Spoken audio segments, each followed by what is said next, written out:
मेरे पिताजी को जो है कैंसर डिटेक्ट हुआ, साथ में मेरा एग्जाम भी चल रहा था और मैं अपनी जॉब भी छोड़ चुका था। वो एक समय ऐसा था कि पिताजी की कैंसर की बीमारी भी चल रही थी, मेरा सिलेक्शन भी नहीं हुआ था, तो वो बहुत ही लो फेज था लाइफ में। कंडीशंस का क्राइसिस जो है वो एक साथ अचानक से आ पड़ा था। यूपीपीसीएस में जनरली 15 से 20 मिनट का होता है, लेकिन मेरा इंटरव्यू 32 मिनट तक चला। 11:50 के आसपास रिजल्ट आया था और मैंने पीडीएफ में नाम देखा तो पीडीएफ में मेरा नाम था। मैंने सबसे पहले फोन अपने पापा को ही किया था। अब आपका बेटा जो है वो उत्तर प्रदेश सरकार में ऑफिसर हो गया है। हेलो,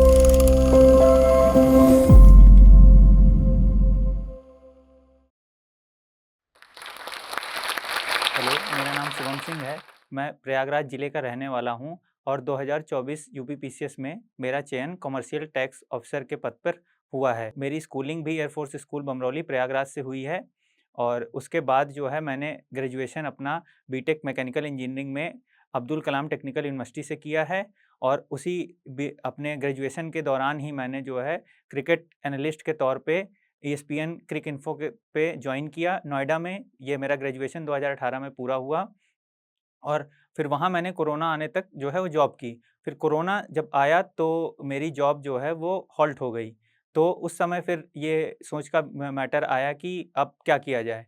तो क्योंकि मेरे फैमिली में सारे गवर्नमेंट सर्वेंट्स हैं, तो ये एक डिसीजन हुआ कि यूपीएससी और यूपीपीसीएस की तैयारी करते हैं।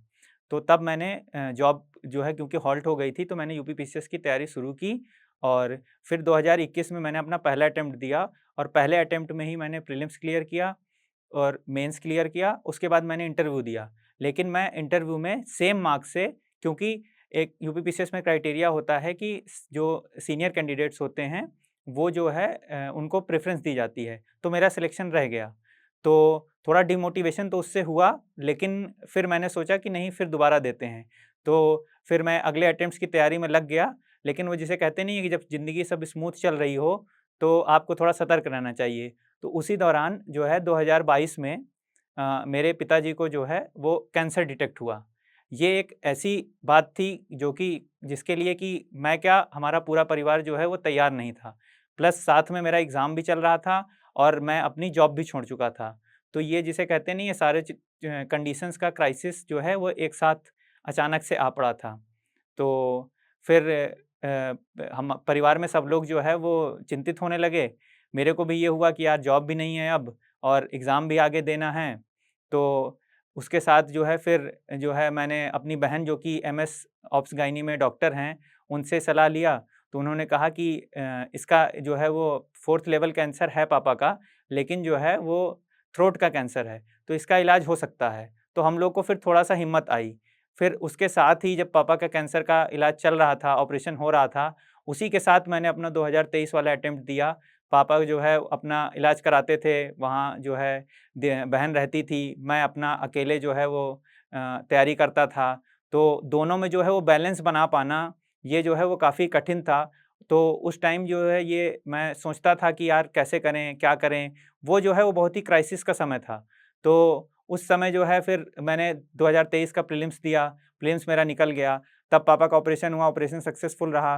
फिर जो है उनकी रेडिएशन थेरेपी चालू हुई, उसी के साथ मेरा 23 का मेंस का भी अटेम्प्ट जो है वो चलता रहा। मैंने 23 का मेंस भी निकाला और जो है ये फैमिली की जो क्राइसिस थी उसके साथ-साथ जो है वो चलता रहा आगे। फिर जो है 2023 का जब फाइनल रिज़ल्ट आया, तो उसमें जो है वो मेरा सिलेक्शन नहीं हुआ और एक पेपर में मेरे बहुत ही ख़राब नंबर आए थे। जनरली मेरे साथ जितने मैंने 4 अटेम्प्ट दिए हैं यूपीपीसीएस के, हमेशा ऐसा रहा है कि कोई एक पेपर मेरे बहुत ख़राब नंबर आ जाते हैं, बाकी जो है वो पेपर सही रहते हैं। तो वो एक समय ऐसा था कि पिताजी की कैंसर की बीमारी भी चल रही थी, मेरा सिलेक्शन भी नहीं हुआ था, तो वो बहुत ही लो फेज़ था लाइफ़ में। लेकिन उसमें जो है वो, क्योंकि मैं जैसे आपको बताया कि क्रिकेट से जुड़ा रहा हूँ, तो हमारे इंडिया के कैप्टन हैं एमएस धोनी, उनकी लाइन मुझे हमेशा याद आई कि anything that doesn't kills you makes you stronger. तो उस लाइन से काफ़ी जो है मुझे मोटिवेशन मिली और फिर जो है ये घर में भी सबने कहा कि अब जब इस फ़ील्ड में आ गए हैं तो इसमें ही आगे बढ़ना जो है वो उचित उपाय रहेगा। प्लस जब काफ़ी लो फेजेस आते थे तो मैं जो है वो साहित्य का भी सहारा लेता था। जैसे एक शिवमंगल सिंह सुमन की बहुत ही फ़ेमस पोएट्री है, उसको मैं हमेशा अपना मोटिवेशन मानता रहा हूँ कि क्या हार में क्या जीत में किंचित नहीं भयभीत मैं, कर्तव्य पथ पे जो मिला ये भी सही वो भी सही। तो कार्य तो मैं अपना कर ही रहा था, अपनी फैमिली रिस्पॉन्सिबिलिटीज़ को भी निभा रहा था, अपना एग्ज़ाम भी दे रहा था, बस वो एक लक का जो फैक्टर था, वो मिसिंग था। तो उसमें मेरे पिताजी हमेशा कहते थे कि प्रीलिम्स निकलता रहे, मेंस एग्ज़ाम देते रहो, किसी न किसी बार तो दरवाज़ा खुलेगा ही। तो इसी उसके साथ जो है फिर मैंने 24 का अटेम्प्ट जो है वो प्रीलिम्स दिया, प्रीलिम्स निकला। तो उस साल का जो है वो प्रीलिम्स का पेपर काफ़ी डाइसी आया था। तो पहले तो ये था कि हो सकता है प्रीलिम्स ना निकले, निकलेगा नहीं निकलेगा। फिर जब प्रीलिम्स निकल गया तब मुझे विश्वास था, क्योंकि 2024 में पोस्ट काफ़ी ज़्यादा थी कि हर बार मैं एकदम पास से करीब से होके वापस लौट आता हूँ। तो इस बार कुछ ना कुछ तो अच्छा होना चाहिए। तो इसी के साथ जो है फिर मैंने 24 का मेंस लिखा, मेंस भी अच्छा हुआ था, फिर मेंस क्वालीफाई हुआ, मेंस के बाद इंटरव्यू कॉल आई, तो इंटरव्यू मेरा 24 का काफ़ी इंटरेस्टिंग रहा था। हालाँकि मेरा क्योंकि जो है वो प्रोफ़ेशनल बैकग्राउंड था और जो क्रिकेट एनालिस्ट का एक यूनिक प्रोफ़ेशन है, उसके लिए मेरे इंटरव्यू में पिछली बार भी मार्क्स अच्छे आए थे, तो मैं कॉन्फिडेंस तो था। तो फिर मैं इंटरव्यू पैनल के यहाँ गया तो सबसे पहला क्वेश्चन उन्होंने यही पूछा कि आप थोड़े घबराए हुए से लग रहे हैं। जबकि जनरली ऐसा होता नहीं है कि मैं घबराया हुआ सा लगूँ या दिखूँ। तो मैंने उनको कहा हाँ सर, जो है वो आज आते हुए जो है वो एक थॉट आ रहा था माइंड में। तो उन्होंने कहा क्या थॉट आ रहा था? तो फिर मैंने बताया उनको कि सर अगर आपकी परमिशन हो तो मैं आपको बताऊँ? तो उन्होंने कहा हाँ बिल्कुल खुल के बताइए। तो मैंने बताया कि सर जो है वो अपनी पिताजी की बीमारी के बारे में बताया और जो अटेम्प्ट्स बढ़ रहे हैं उनके बारे में बताया और अपनी जॉब के बारे में बताया। तो उन्होंने मेरे से कहा था कि आप तो काफ़ी डायनामिक पर्सनैलिटी हैं, आप इतने घबराते नहीं हैं, तो इसमें सोचने की क्या बात है? तो उसके बाद तो फिर मैं इंटरव्यू में खुल गया, फिर हमारा इंटरव्यू यूपीपीसीएस में जनरली 15 से 20 मिनट का होता है, लेकिन मेरा इंटरव्यू 32 मिनट तक चला। और लास्ट में उन्होंने मुझसे, चेयरमैन सर ने काफ़ी इम्प्रेस होके यही क्वेश्चन पूछा था कि 2 चीज़ें आप बताइए कि यूपी में ऐसा क्या कर देंगे, और वो वाली मत बताइएगा जो सब बता रहे हैं कि एडमिनिस्ट्रेशन सुधार देंगे, ये कर देंगे। तो मैंने उनसे कहा था कि सर यूपी के पास सब कुछ बहुत है, पॉपुलेशन भी बहुत है, हमें 2 फ्रंट पे काम करने की ज़रूरत है। एक है जो हमारी गवर्नमेंट इंटीग्रेटेड मैन्युफैक्चरिंग क्लस्टर्स बना रही है, वो अगर फुल फ़ेज में वर्किंग में आ जाएँ, और उसके साथ-साथ एनवायरनमेंट की सस्टेनेबिलिटी के लिए जो है वो पेड़ जो है, जो वृक्षारोपण का मिशन है और नगर वंश क्रिएट करने का है। तो उन्होंने इसका जवाब दिया कि वाह! बहुत सही बात है, डेवलपमेंट के साथ सस्टेनेबिलिटी यही तो इस समय की डिमांड है। तो वहाँ से मुझे वो जिसे कहते नहीं है गट फ़ील सा हो जाता है कि आज तो कुछ मतलब अच्छा कर दिया है हमने और इस बार तो अच्छा हो ही जाएगा। लेकिन फिर बैक ऑफ द माइंड ये भी चल रहा था कि इतना सब क्राइसिस है लाइफ़ में, उनकी तबीयत भी खराब है, ये भी है, होगा कि नहीं होगा। तो फिर जाते हुए उन्होंने, अब चेयरमैन सर ने ये जो है वो भाँप लिया था या क्या कर लिया था, उन्होंने मेरे से कहा कि शुभम बहुत अच्छा रहा आपका इंटरव्यू, जाइए आप, और आप जैसे ऑफ़िसर्स की यूपी में सर्विस में बहुत ज़्यादा ज़रूरत है, मैं इंतज़ार करूँगा, जल्दी ही आइए। तो शायद वो जिसे कहते नहीं है वो लक वाला जो फैक्टर था, वो लक वाला फैक्टर उस दिन जाके वो मीटअप किया कि उनकी वो वाणी जो है वो सत्य हुई। और फिर जब 25 का भी, क्योंकि ये प्रोसेस आपस में इंटरलिंक चल रहा था 2025 और 2024 का, तो 25 का भी प्रीलिम्स क्वालीफाई हुआ, 25 का मेंस जब लिख रहा था तो पहले दिन ही की रात में जो है वो रिज़ल्ट आया। और रिज़ल्ट में मैंने जो है वो रात में, मुझे अभी भी याद है, 11 बज के 50 मिनट के आस-पास रिज़ल्ट आया था और मैंने पीडीएफ में नाम देखा तो पीडीएफ में मेरा नाम था। मैंने सबसे पहले फ़ोन अपने पापा को ही किया था कि पापा जो आपने कहा था ना कि होगा, ज़रूर होगा, तुम लगे रहो, किसी न उसमें तो ज़रूर होगा। तो वो अब पूरा हो गया है और अब आपका बेटा जो है वो उत्तर प्रदेश सरकार में ऑफ़िसर हो गया है। दोनों लोग, हम लोग जो है वो 1-2 मिनट तक साइलेंट रहे, दोनों के आँखों में आँसू थे और एकदम साइलेंस था। बट ये वही साइलेंस था जो जिसे कहते नहीं है कि सारे लहरों से जो है गुज़रने के बाद जब समुंदर शांत हो जाता है, तो ये उसी साइलेंस की जो है वो थी। और ये जो है उत्तर प्रदेश में अफ़सर बनने का जो सपना जो है वो पूरा हुआ और उनका संघर्ष जो है वो रंग लाया। और मैंने उनसे एक ही लाइन कही थी उसके बाद कि सफल होना, असफल होना ये तो एक तरफ है, आपका बेटा होने में मुझे बहुत गर्व महसूस होता है।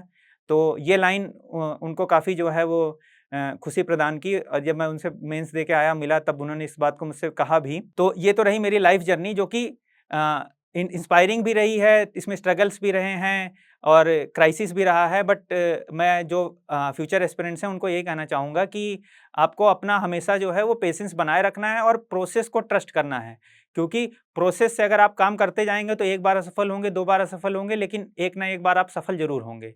और रही एग्ज़ाम के तीनों प्रोसेस में टिप्स की कुछ बातें, तो प्रीलिम्स का स्टेज जो कि यूपीपीसीएस में होता है, वो काफ़ी की जो है स्ट्रक्चर्ड होता है। जैसे आप उसमें करंट अफ़ेयर्स के 30 25 से 30 क्वेश्चन होते हैं, इसके अलावा स्टैटिक होता है, तो उसके लिए तो मैंने हमेशा घटना चक्र पर रिलाई किया। और एक चीज़ मैं और करता था कि यूपीएससी के जितने भी एग्ज़ाम्स हैं, जो यूपीएससी कंडक्ट कराती है, सीएससी हो गया, सीडीएस हो गया, सीएपीएफ हो गया, इन सब के प्रीवियस ईयर प्लस घटना चक्र में, क्योंकि स्टेट पीसीएस और यूपीएससी के पीवाईक्यू दिए रहते हैं, तो ये इन दोनों का क्वेश्चन प्लस एक्सप्लेनेशन जब आप कर लेंगे, तो ये संभव ही नहीं है कि आपका प्रीलिम्स रुक जाए। मेरा प्रीलिम्स अभी तक कभी भी ऐसा नहीं रहा कि 7, 8 या 10 क्वेश्चन के मार्जिन से कम से क्लियर हुआ हो। इसका पीछे फैक्टर यही है कि एकदम फोकस्ड प्लस पीवाईक्यूज से जो बैंडविड्थ कवर होती है, वो और किसी भी तरीके से आप प्रोसेस से नहीं कवर कर सकते हैं। तो ये रहा प्रीलिम्स की। मेंस में क्योंकि मेरा हमेशा ये रहता था कि कभी जैसे पहले प्रीलिम्स मेंस में मेरा जो है वो सामान्य हिंदी में एकदम कम मार्क्स थे, 60 नंबर आ गए थे। दूसरे मेंस में ऐसा हुआ कि मेरे एसे में जो है वो 63 नंबर आ गए। तो ऐसा हमेशा एक सब्जेक्ट कम रहा है, बट मेरे साथ ये हमेशा रहा है कि जीएस 1 to 4 हमेशा मेरे जो है वो 440, 450 नंबर ऐसे ही कंबाइंड करके आते हैं। तो जीएस के लिए तो मैं हमेशा यही कहूँगा कि अब हमारे लिए जो है, जो नए एस्पिरेंट आ रहे हैं, उनके लिए जो है वो 10 से 12 साल के यूपीएससी के पीवाईक्यू हो गए हैं और 5 साल के, जब से पैटर्न बदल गया है, 6 साल के यूपीपीसीएस के हो गए हैं। आप इनको जो है वो कवर कर लें तो 60 से 70% थीम्स वही रिपीट होती हैं और उन्हीं के बेसिस पे आपको आंसर लिखना है, क्योंकि मेंस में 3 घंटे में क्रंच सिचुएशन में आंसर लिख पाना जो है वो बहुत ही कठिन कार्य होता है। तो उसके लिए जब आप पहले से सैंपल्स और थीम्स पे प्रिपेयर्ड रहेंगे, तभी आप जो है उसको कर पाएंगे। और प्लस इसके साथ करंट अफेयर्स कर लें तो मेंस भी कवर हो जाएगा। इंटरव्यू के बारे में मैं थोड़ा-सा ज़्यादा बता सकता हूँ आपको, क्योंकि इंटरव्यू में दोनों बार मेरे जो है यूपीपीसीएस में 100 में से 75 मार्क्स हाईएस्ट होते हैं। मेरे पहले इंटरव्यू में 72 और दूसरे इंटरव्यू में 73 मार्क्स आए हैं। तो इंटरव्यू के बारे में मेरा यही कहना है कि आपकी जो पर्सनैलिटी है, उसको आप एकदम खुल के उनके सामने रखिए। प्लस जो एक एडमिनिस्ट्रेटर में गुण होने चाहिए कि वो कोई भी सिचुएशन या क्राइसिस को नाप-तौल के जो है वो डिसीजन लेता है, उसको आप परिलक्षित करेंगे, तो आप निश्चित ही जो है वो इंटरव्यू में बहुत ही अच्छे नंबरों से जो है वो पास हो पाएँगे। जैसे मेरा था कि मेरा क्रिकेट एनालिस्ट भी था, तो उनको हमेशा ये रहता था कि एनालिस्ट का जो है वो आप पहले तो छोड़ के क्यों आ रहे हैं? तो उसके लिए आपका एक सॉलिड रीज़न होना चाहिए कि आप उसको क्यों छोड़ के आ रहे हैं। जैसे बहुत से लोग क्या हैं कि कह देते हैं कि नहीं, सरकारी नौकरी चाहिए थी इसलिए मैं छोड़ के आ रहा हूँ। नहीं, आपका एक इंडिविजुअल सॉलिड रीज़न होना चाहिए। जैसे मेरा सॉलिड रीज़न था कि कोरोना आया, उसके बाद क्रिकेट हॉल्ट हुआ, तो आपको अल्टरनेट करियर चॉइसेस चाहिए। प्लस जो एनालिस्ट में मैं जो है वो सारी सिचुएशंस को हैंडल करके डाटा पैटर्न्स के साथ जो है जो रिपोर्ट्स बनाता था, उसका इस्तेमाल जो है वो administration and at a larger public good के लिए किया जा सकता है। और यही चीज़ जो है वो उनको इम्प्रेस करती थी कि जो आपकी डेप्थ नॉलेज है क्रिकेट में एज ए एनालिस्ट, उसको आप एडमिनिस्ट्रेशन में जो है वो इम्प्लीमेंट कर पाएँगे, तो वो जो है वो अच्छा प्रदर्शन कर पाएगी।